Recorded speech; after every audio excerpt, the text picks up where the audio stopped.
Bonjour Patricia, Bonjour Anne. bonjour à tous. Bonjour à tous. Alors on se retrouve pour continuer thème de l'âme. En fait, on a déjà tourné une vidéo, donc il y a quelques temps, hein, c'était en février, enfin, la parution de la vidéo était en février, et donc sur cette vidéo-là, tu nous as déjà beaucoup donné d'éléments sur ce que tu entends par l'âme. En la réécoutant, moi je l'ai trouvé ardu. Et notamment, un des éléments moi, que je retiens, c'est que tu considères l'âme comme un être à part entière et faisant partie aussi de notre être. Tout à fait. C'est bien ça. Et donc, la mission de l'âme, telle que je l'ai compris, c'est de travailler à l'intérieur de notre être. Bien sûr. Voilà. On ne repart pas sur d'autres choses sur ces explications-là. Il n'y a pas de nouveau. J'ai envie de dire, celle qu'on connaît le plus, nous, en fin de compte, c'est nous aider à avancer sur notre chemin spirituel. Pour moi, c'est la première marche, comme j'avais dit. Donc du coup, l'âme, l'esprit, les mois supérieurs, donc premier, deuxième, troisième mois supérieur, jusqu'au mois haut. Mais du coup, c'est pour moi la première marche. Alors, je suis désolée d'utiliser le terme marche pour un être, mais c'est vraiment le premier avec qui on va interagir par rapport à ce chemin d'apprentissage. Très bien. Alors, on n'en a pas parlé dans la première vidéo, mais moi je voudrais que tu nous parles des contrats d'âme. Est-ce que ça te parle? Oui. Comment ça fonctionne? Est-ce que c'est vraiment pas bon? Est-ce que c'est vraiment pas bon? Ça dépend lesquels. Ouais, ok. Après, en fait, pour moi, l'ambiguïté que je vais trouver dessus, c'est qu'en fait, pour moi, il n'y a pas forcément que l'âme qui peut passer des contrats. Ben oui. C'est une partie d'être, elle peut passer des contrats du coup avec d'autres êtres qui font partie de peut-être d'autres êtres, hein. Mais comme la conscience ou d'autres, ou le mental ou autre pourrait passer en fait. Pour moi, c'est pas spécifique à l'âme, mais c'est d'autres parties d'être qui pourraient le faire. Alors, soit ils le font de manière non respectueuse pour nous, ou c'est pas forcément en accord avec ce que nous on a envie de vivre, et donc dans ce cas-là, c'est pas bon. Soit dans ce cas ils l'ont fait par rapport à notre chemin, quelque chose qui est respectueux pour nous, qui est adéquat pour nous faire avancer sur notre chemin. Et donc du coup c'est respectueux pour nous au moment où c'est fait, mais qu'au fur et à mesure de notre évolution, peut-être que ce contrat-là n'est plus utile pour nous, il va plutôt être un poids, et qu'à partir de là, il devient du coup non respectueux. Et on peut agir dessus sur un contrat? Alors si c'est un contrat qui va nous lier de nous, voilà, je parle de l'être qui est en train de parler, pas des parties d'être à l'intérieur, mais de celui qui est en train de parler. Dans ce cas-là, oui, parce que du coup, ça a une influence par rapport à nous qu'on n'a pas forcément cherché au départ. Et même si, entre guillemets, on l'avait cherché au départ, à tout moment, avec notre libre arbitre ou autre, on peut dire c'est quelque chose qui ne me convient plus, je vais puis faire un peu comme le dénoncer et ne plus en vouloir. C'est pas parce qu'on fait un choix à un moment donné qu'on va avoir le boulet tout notre temps. On a le droit de dire, tiens, mais là, je sais pas moi, j'aime cette tasse, là, elle va m'aider à boire mon café ou mon thé, et puis, ah bah maintenant je préfère celle-là. Ah bah, celle-là, elle est pas assez grande ou machin chose, et dire, celle-là, soit, tu dis, non, elle est plus pour moi, quoi, tu l'enlèves, et tu prendras l'autre. C'est pour donner un exemple un peu plus concret, hein, mais c'est un peu cette idée-là. Ou alors cette tasse que tu avais au départ, c'est quelqu'un qui te l'a donnée parce que tu n'en avais pas, tu savais pas que voilà, et puis tu savais pas qu'il y en a d'autres qui existaient, etc. Elle n'est pas très pratique parce que peut-être qu'il faut que tu touches une partie qui est chaude pour boire ou autre, ça te brûle la moitié ou autre. Oui, t'as que ça sous la main, donc tu vas utiliser ça, quoi. Mais peut-être que c'est pas respectueux pour toi et que c'est bon pour toi de le dénoncer et de découvrir ce qu'il peut y avoir d'autre comme tasse. Donc un contrat d'âme, on peut le rompre soi-même.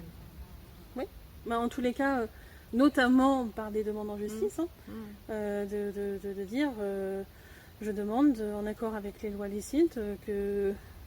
Alors du coup, je dirais pas par un seul, autant faire en globalité. Je demande en accord avec les lois licites que tout contrat passé par quelque partie de mon être que ce soit, donc comme ça permet de pas faire forcément que l'âme, mais toutes les parties d'être, que tout contrat passé par quelque partie de mon être que ce soit en accord avec mon chemin de vie, soit en accord avec mes apprentissages, soit respectueux, tout simplement, en accord avec les lois licites. Pour être plus global, vaut mieux dire ça d'ailleurs. Soit en accord avec les lois licites, et que tout élément en désaccord avec la justice soit envoyé en justice et que justice soit faite, qu'il en soit ainsi, merci.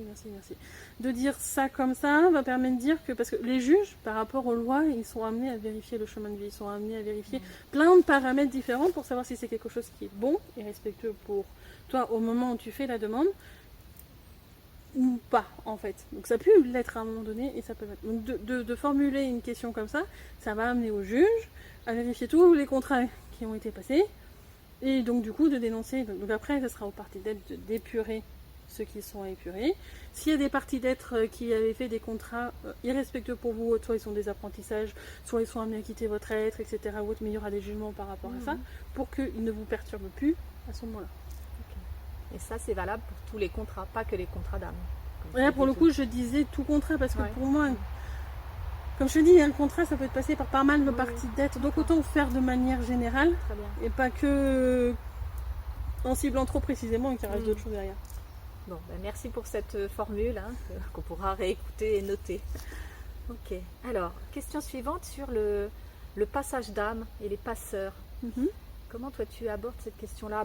Les passages d'âme, c'est notamment évidemment le passage quand quelqu'un est décédé, oui. Mais il y a aussi des passages, il y en a qui disent qu'il y a des professionnels qui aident les passages, les transitions de vie, que par exemple les conseillers d'orientation pourraient être des passeurs.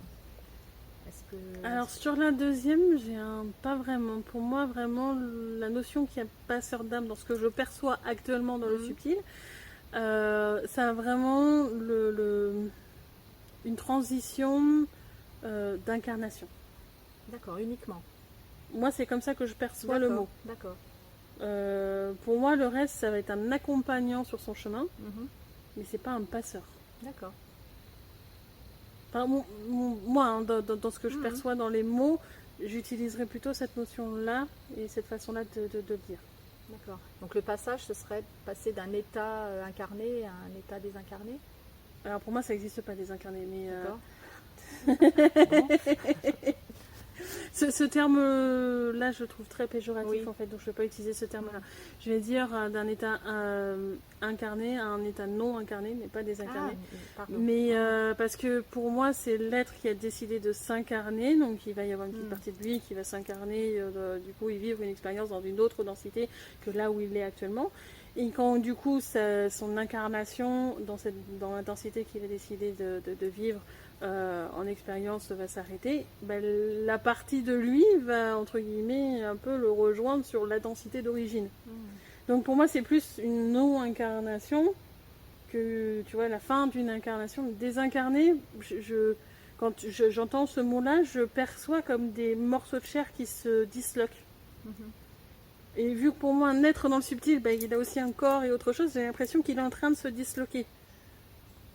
Tu vois, un peu comme un zombie ou autre chose. Moi, c'est vraiment comme ça que je perçois ce mot dans le subtil. D'accord. Alors, c'est peut-être l'égrégore qu'il y a derrière autre. Moi, pour ça que je n'utiliserai pas ce mot. Donc là, je préfère dire non incarné.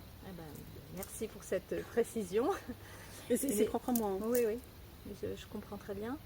Et donc, du coup, là, quel est le rôle du passeur?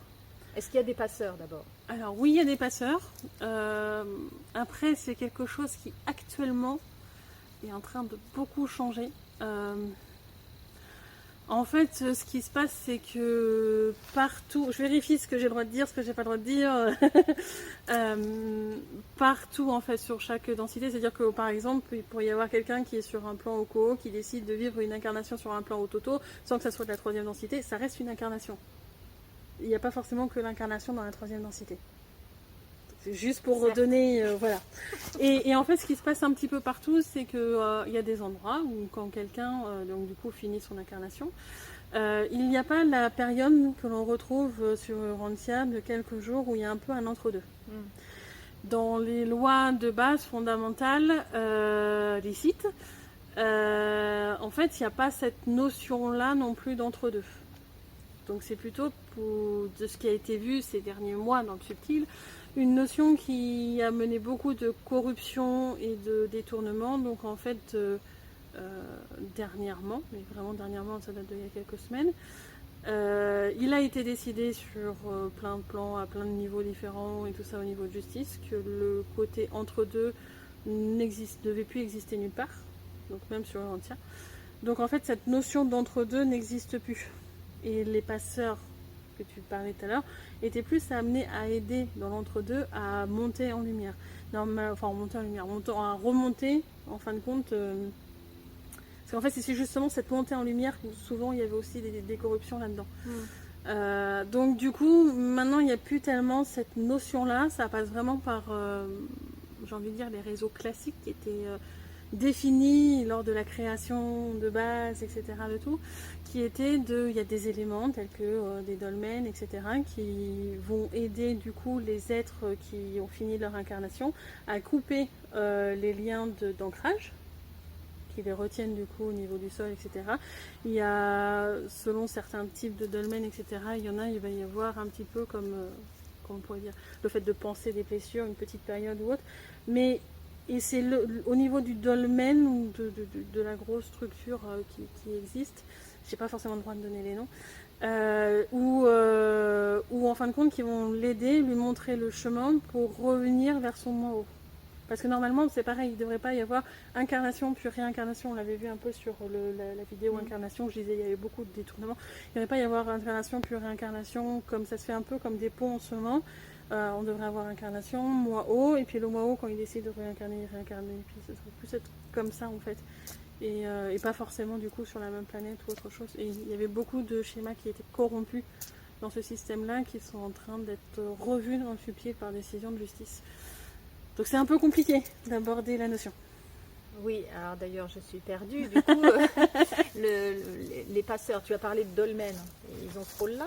Les dolmens, oui. Normalement, oui, plus que les humains. D'accord. Après, un humain, avant, dans l'ancien schéma, c'était surtout par rapport à l'amour qu'il pouvait donner, qu'il pouvait aider à élever.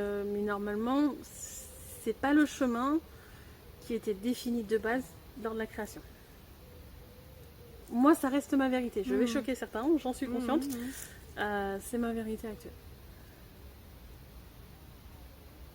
Effectivement, ça ne rejoint pas du tout ce que j'ai entendu par ailleurs, hein, évidemment. Désolée. Bon, merci. C'est une vision... Mais tu vois, tu m'aurais posé la question en février, je t'aurais pas répondu de la même chose parce que ces jugements-là n'auraient pas eu lieu à ce moment-là. Donc ma vérité n'aurait pas été la même. Ça évolue constamment, donc... Bon, merci. Alors j'ai plein d'autres questions, hein. On va avancer. Tu as déjà entendu parler de fragmentation de l'âme et de recouvrement d'âme. Oui. Hein, c'est des pratiques de chamanisme. Ça t'évoque quoi, toi? Alors, fragmentation. Alors, juste pour expliquer, c'est une pratique chamanique qui consiste à réintégrer chez une personne un ou des fragments de son âme qui auraient été perdus, volés ou qui se sont isolés suite à certains événements. Alors, pour moi, en fait, dans ce côté-là, il y a... J'utiliserai pas ces termes-là parce que pour moi, en fait, c'est pas l'âme en parlant, c'est des parties d'être qui ont été capturées. Donc, c'est pas forcément l'âme, pour moi, c'est d'autres parties d'être. Mais donc, c'est pas totalement faux. Non, c'est plus les termes qui, moi, ne seront pas forcément justes. Ouais. Après, il y a des circonstances telles que on a vécu dans une incarnation, celle-ci, un gros séisme, enfin vraiment un gros choc, une grosse inondation ou autre chose. C'est souvent des situations où il y a des parties d'être qui sont perdues, soit capturées, soit autre chose, parce que voilà, ça peut être des attaques, comme ça peut être, comme je te disais, ils sont perdus, ils sont emprisonnés par un truc qui s'est effondré sur eux ou autre chose. Donc oui, il peut avoir nécessité de les récupérer. Alors après, moi personnellement, je ne le ferai pas par une technique de recouvrement, parce que de ce que j'ai pu comprendre, les chamans qui font ça utilisent des plumes ou je sais pas quoi ou autre. Je dois avouer que moi je les capte et je les récupère, donc c'est plus rapide. Et puis ça me fait bizarre d'utiliser le mot recouvrement par rapport à ça, mais en tout cas la notion qui est derrière, oui, il peut y avoir des parties d'être qui sont à un moment donné perdues ou capturées ou autres et qu'il faut récupérer. Ça peut être suite à un traumatisme émotionnel Aussi, violent. oui, tout à fait. Là, on parle de dissociation de l'âme dans ces cas-là. J'ai envie de dire, moi je dirais les mots Voilà. désaccord entre les parties d'être. Voilà, ok. Je lui dis. Mais après, enfin, j'ai envie de dire, avec ma notion qui est quand même très différente de ce que les autres voient, c'est normal que mes termes ne soient pas les mêmes non plus. Oui. Donc voilà, j'ai pas les mêmes notions. Très bien. Alors, une question autour des maladies, parce que on dit que les maladies sont les messages de l'âme. Oui. Oui. Alors, ça, c'est quelque chose que tu perçois comment? Beaucoup de choses autour de ça, pour dire que... Oui et non. Alors, ça peut être parce qu'on n'arrive pas à s'écouter intérieurement ou autre et que c'est un moyen de communiquer. Encore une fois, pas forcément que par l'âme. Oui. Par toute partie d'être que ce soit. Hein, ça peut être un ensemble. C'est pour ça que dans la première vidéo, je disais que je trouvais que l'âme était un peu une notion fourre-tout pour beaucoup de personnes. Moi, je parlerai de partie d'être parce que certes, tous peuvent avoir le même comportement, etc. Mais elles ont toutes des spécificités après. Et enfin, je trouve que la notion d'âme est trop fouillie. Mais oui, non, ça peut être ça, comme ça peut être... notamment, regarde, une maladie, je sais pas, quelqu'un qui a un problème, je sais pas, le mot qui me vient c'est le foie. Quelqu'un qui a un problème avec le foie, peut-être que c'est l'être qui a en charge le foie actuellement, qui a pas pardonné quelque chose et qui génère une blessure. Quand il aura fait son pardon, la blessure pourrait plus facilement pardonner. Mais souvent, pour qu'il puisse faire son pardon, ou que soit on fasse le pardon parce que c'est quelque chose, ou peut-être qu'on lui a fait mal quelque part, ou autre chose, ou autre, peut-être que nous aussi, on a un pardon à faire en même temps que lui.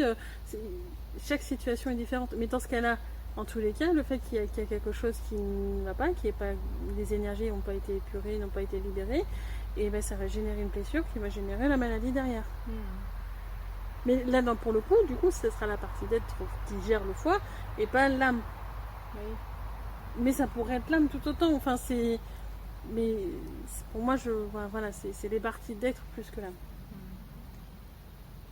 Et ça peut être une maladie, quelque chose que dans la matière on définit comme maladie. Comme des mal de tête récurrents, les migraines, etc. Quand on a des tours répétés ou autres, des fois pour moi ça peut être plus lié à des attaques extérieures et pas directement une partie d'être. Ça, à voir sur la vidéo sur les énergies négatives, dites négatives et les attaques. Mais voilà, c'est des choses où moi je ne définirais pas forcément comme maladie, mais je sais que d'autres vont définir comme maladie, donc je précise. Bon, en tout cas, ça précise encore un petit peu plus ce que tu mets derrière âme et ce que tu ne mets pas. Oui. En tout cas, c'est pas la même notion que tu y mets non. par rapport à ce qu'on entend d'ordinaire. Voilà. Une dernière question, et non des moindres. Tu as sûrement entendu aussi beaucoup parler de la nuit noire de l'âme. Oui. Qui est en fait une grosse crise spirituelle. En général, c'est une expérience assez douloureuse, puisque la personne souffre, on est complètement déboussolé, on est désemparé, on a perdu le sens, etc.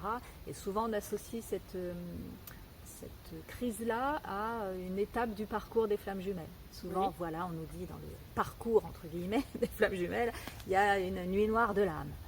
Alors, qu'est-ce que c'est pour toi? Est-ce que ça t'évoque quelque chose? Alors, déjà, je vais venir sur la fin de ta question. C'est pas forcément lié aux flammes jumelles. Mais pas que, mais souvent on indique ou autre. Pour moi, c'est comme je disais sur la vidéo flammes jumelles, c'est lorsqu'on avance sur son chemin, que ce soit avec flammes jumelles ou pas flammes jumelles, qu'on est amené en fin de compte à vivre différentes expériences, dont si on a du mal à lâcher certaines choses, s'il y a vraiment une très grosse blessure et que il y a vraiment quelque chose de gros derrière, il y a des pardons qui ne se feront pas immédiatement, qui seront très profonds. Moi, ça m'est déjà arrivé de visualiser comme des gouffres, les plaies c'était comme des gouffres. À partir de là, il va y avoir cette notion-là. Est-ce que c'est lié directement à l'âme? Encore une fois, pas forcément. C'est un nom qu'on a donné, une nuit noire de l'âme. C'est surtout pour dire, moi ce que je vais prendre, c'est le côté plutôt une nuit noire parce qu'on se retrouve dans une noirceur et on ne sait pas par où aller pour arriver à en sortir. Donc il y a une histoire de un peu, on est perdu, on est déprimé, personne ne peut nous aider, et que il faut faire son temps. Et moi j'en ai vécu. Là pour moi, il a d'abord fallu que je pleure beaucoup, que j'évacue le surplus, avant de pouvoir vraiment travailler sur la cause. Et des fois, il faut se dire, ok, là je suis pas bien. Je laisse évacuer les choses, je prends des temps pour moi. Alors je sais qu'on peut avoir une famille, qu'on peut pas ou autre. Je me dis, là je suis pas bien, je vais me coucher. Même si ça dure des jours et des jours, vous allez vous coucher, vous évacuez le surplus parce que tant que vous aurez ce surplus-là, vous n'arriverez pas à voir le cœur du problème. Et pour sortir de ça, il faut toujours, comme tout problème, il faut aller à la source, comprendre quelle est la source pour libérer les énergies, faire les pardons, etc. Et à partir de là, on peut en sortir. Mais c'est vrai que la plupart des personnes ont engrangé tellement de choses que, à un moment donné, peut-être qu'on a un gros sac bourré de poussière et autre chose, et puis on le prend et puis il s'évendre. Et il faut laisser les choses partir petit à petit, puis là on peut comprendre, c'est parce que j'avais vécu ça. Ok, d'accord. Maintenant je pardonne. Mais d'abord, il faut enlever tout le flou qui était généré autour. Moi, ce que j'ai compris de la nuit noire de l'âme, telle qu'elle est expliquée par ailleurs, c'est souvent une crise donc d'ordre spirituel qui arrive sur le chemin spirituel, entre guillemets le chemin d'éveil en tout cas, quand on ne sait plus où on va sur ce chemin et qu'on est perdu spirituellement. Alors je ne sais pas si c'est que spirituellement. Quand je me pose la question là, j'ai pas un oui clair. D'accord. Pour moi, je pense que il peut y avoir d'autres notions des fois qui viennent derrière. Là, vous dire lesquelles, je sais pas, j'en ai pas qui me viennent en tête. Mais c'est pas quelque chose qui est vraiment tranché, comme si la possibilité était ouverte que ça soit autre chose. En tous les cas. Après, quand on évolue sur son chemin spirituel, on a souvent des changements de paradigme qui arrivent. Et des fois, c'est très brutal. Ouais. Et pour moi, c'est plus ça qui va l'amener à un moment donné. Ce changement de paradigme où il faut pouvoir accepter ce changement-là. Quand on parle de la notion flamme jumelle, quand on a tellement pensé qu'on allait être en couple, que c'est forcément lui, que pour mon cas personnellement, je m'étais vue à la maternité avec un bébé avec lui, et enfin vraiment des images très très fortes, nous balader main dans la main avec des enfants autour, enfin vraiment c'était, du coup ça appuyait vraiment, ça m'avait fait, oui j'avais généré des attentes et autre chose. Aussi bien quand il devait partir route, je trouvais que c'était normal ou autre, mais à un moment donné il m'a dit des mots où grosso modo c'était comme s'il avait lui rien ressenti de sa part, de son côté, alors que moi j'avais ressenti des choses et que je sentais des choses par télépathie vis-à-vis de lui. Ça fait tellement douter déjà de tous les ressentis qu'on a eus, c'est pas compréhensible ou autre chose. Ce changement de paradigme-là fait qu'on perd complètement pied parce qu'on ne sait plus sur quoi se baser, et là c'est là où ça va arriver. Mais est-ce que ça sera forcément lié à un parcours spirituel ? Pour moi, pas forcément, mais en même temps, forcément que sur un chemin spirituel, on va être amené à un changement de paradigme et que ça peut apporter ça. C'est plus, tu vois, cette notion-là comme ça. D'accord. Ouais. Je suis obligée de mettre un argument personnel pour essayer d'expliquer parce que c'est compliqué de dire juste de manière globale. Mais ce qu'il y a, c'est que cette nuit noire de l'âme, elle peut ressembler à une dépression, alors que c'est pas... Mais parce qu'on a perdu pied, on est comme dans le noir total, etc. Donc oui, c'est pour ça qu'il y a le mot noir, le terme nuit noire. On est dans le noir. Donc la dépression, on est dans le noir. Comment on sort d'une nuit noire de l'âme ? Et ce sera la dernière question. D'abord en laissant sortir toutes les émotions qui ont besoin de sortir, parce que tant qu'ils ne seront pas sortis, on n'arrivera pas à cibler le problème. Et après, essayer de trouver la source, de faire les pardons adéquats. Et à partir de là, à partir du moment où on fait les pardons, les choses s'allègent. Et il y a des chemins qui s'éclairent. Et se laisser du temps pour ça. Ne pas se culpabiliser surtout. Oui. Parce que si on se culpabilise, on va en rajouter des éléments à épurer après. Donc si vous n'allez pas bien, vous n'allez pas bien, il faut l'accepter. Ouais, ok. C'est pas évident dans la société actuelle. Hein. Ah non, ouais. Non. Bon, et ben voilà, un tas de sujets encore passionnants, comme toujours. Merci beaucoup pour tous ces éléments. J'espère que ça vous aura éclairé, intéressé. Et puis, comme d'habitude, on espère que vous aurez des questions. À bientôt. Merci, au revoir. Au revoir.